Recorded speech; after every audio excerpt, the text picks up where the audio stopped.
All right, just a short one. I should really put a date on these things. So let's put a date to it. Today is August 4th, 2025. And anybody else notice time seemingly to be going by faster and faster? I don't know. I'm not the only one mentioning it. There's this really long standing channel on YouTube, Mr. MBB333. Uh, he's a videograph analyzer of sorts. He's got a long list of credits. Anyway, so this is a pretty kind of straight and narrow guy noticing time going very fast. He says it seems like Monday is rolling around, every other day to him. It seems that fast. Anyway, yeah, it seems like things are accelerating. But what I want to talk about this afternoon is um, my favorite subject, among my favorite subjects, the acceleration of technology. And there's a fellow by the name of David Dubine, and he has a program, several platforms. He has a show program he calls Adapt 2030, and it's about uh, a multitude of things. He got into studying climate and the environment as a result of his um, trading in agricultural products from Southeast Asia, primarily coffee, I think. His story could be told better by him if you ever check out his channel. That's Adapt 2030, David Dubine. Um, and anyway, he seems pretty on the ball. I've been kind of following his show for about 4 or 5 years, maybe at this point. And today he really touched something um, important in my view, and he's talking about energy use profile of the top energy producing countries in the world. And I think we're talking Japan, Russia, the United States, China. Um, I'm not sure who else might be in that. Japan, Russia, United States, China. There might have been a fifth country he was talking about, but I think the UK. But they're not as big a player in the energy production, but they have the same interests in artificial intelligence and all of the apparatus that supports it. And it turns out that these um, industries surrounding artificial intelligence and automation and robotics and synthetic humans, these are real things, okay, that I'm talking about, uh, coming at us real fast, folks. But the interesting point is energy consumption. Now, good old Zuckerberg of Meta and Facebook and Instagram fame now, Mark Zuckerberg's made an announcement. I saw one of his short reels about the fantastic developments that he's investing in of power centers of AI computing. I mean, we're talking. He's talking um, building complexes the size of Manhattan. Okay, about 9 of them on the planet is the vision here, and they would these artificial intelligence computational number crunching facilities would suck up 9, 10 times the amount of energy that one Manhattan does, per year, per hour, whatever. I'm not sure how this is all measured, but that's the projection.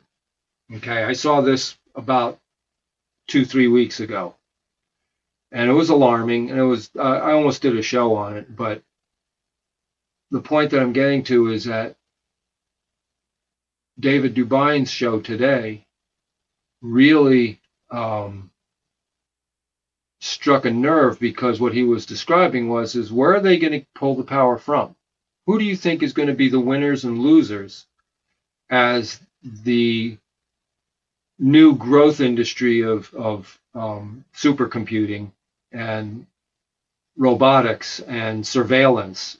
A lot of this is robotics and surveillance of, you and me, you know, the rest of us, right? That's not them.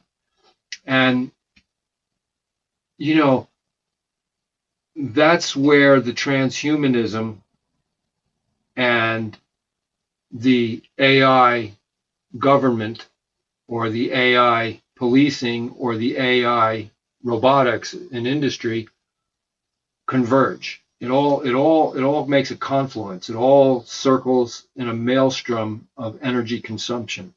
All right. So the total planet's energy consumption would be divided. Okay, and as it is already, right? Okay, so you have end users such as the civilian population and the military and industry. All right, so there's pie charts, and there's various, bar charts that show you the energy consumption for different countries and different industries and so on. But as it starts accelerating into becoming completely digitized, this automation and digitization of everything, you know, the Internet of Things, virtual reality, um, like Zuckerberg's Meta, glasses, where you're going to have augmented reality. So you'll be able to look at the world, but you're also going to be getting your various feeds, social media, work, whatever it is. And so does anybody even consider the distraction action that this will cause? You know, oh, but in this reality, you won't be driving a car. The car will be self-driving because it'll be piloted by an AI integrated highway system.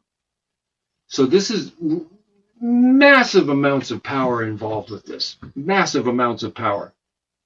And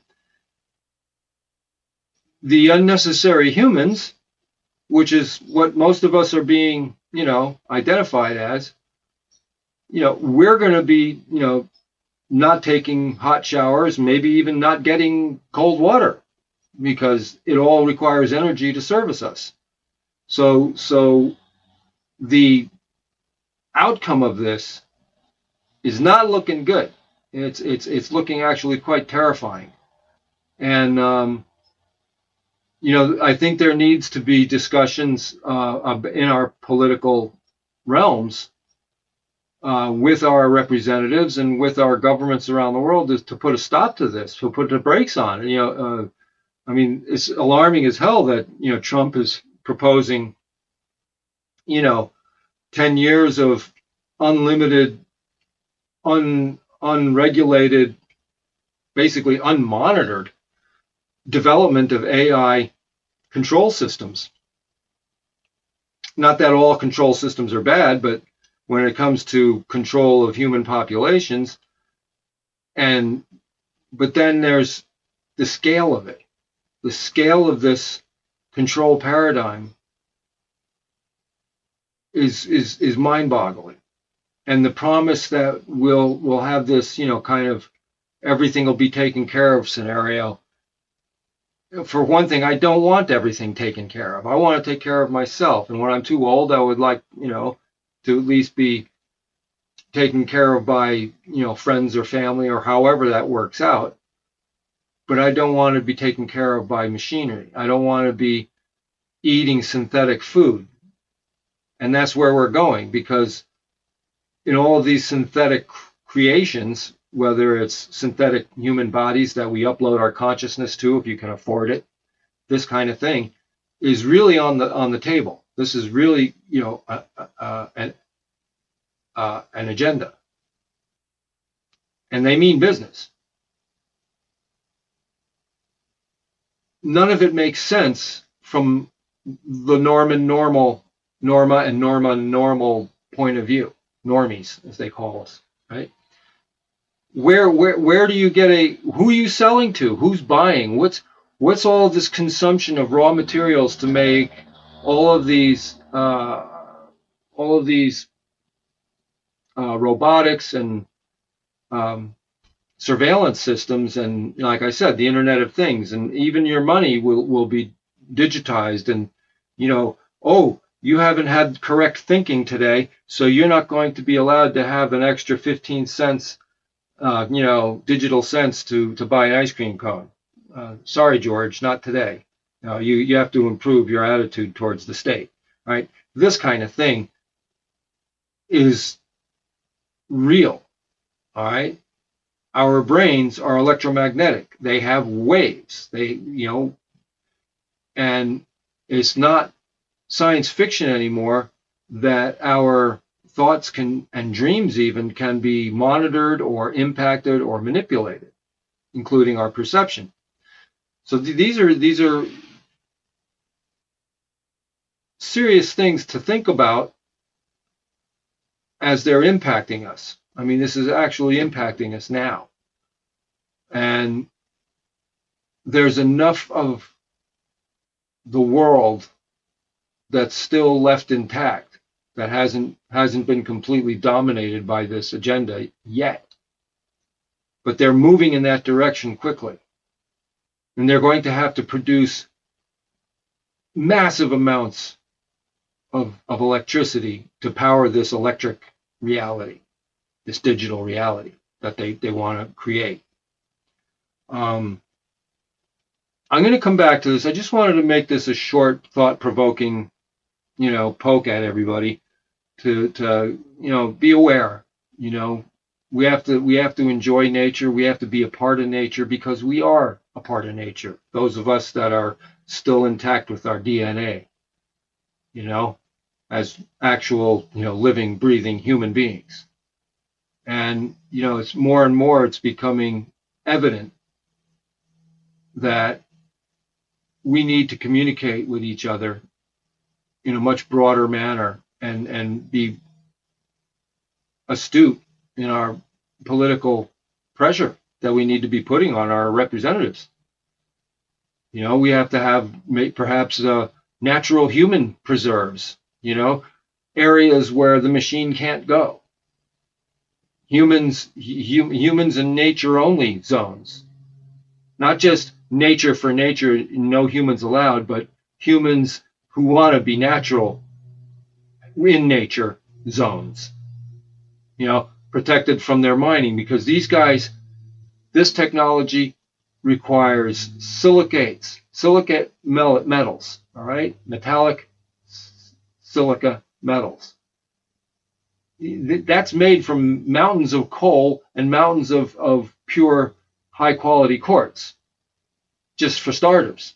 But that's just making the components for a lot of these devices and solar panels. But it's not just solar panels. It's for all of these artificial brains that are being created. The power of your iPhone, at the computational power is mind-boggling compared to what a computer was 20 years ago, or even 15 years ago. These are the scales of rapid fire development and technological thrust, as Alvin Toffler once put it.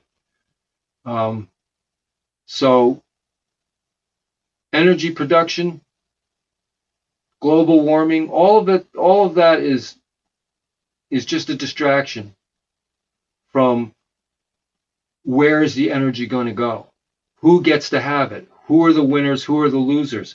Who do you think is going to be cut off from services as they suck rivers dry for cooling, because this stuff requires lots of water to. You remember Indian Point and how I think that reactor is actually still going. I don't even think they've decommissioned it yet. But it was changing the life in the river, because the water was cooling the station and then getting released back into the Hudson, and it was creating a tropical environment in and around the surrounds of the outflow of the power plant. These phenomenon, to an extent, the Earth can handle to an extent, but the extent to which they're going to need, that's going to be mind-boggling, truly mind-boggling. How much energy they're going to use. So again, I'm just trying to provoke thought and get you all to maybe do your own research and looking into things. Okay, so it's Monday, 4th of August, 2025. Over and out for now. Hope you all have a good rest of your week. Bye now.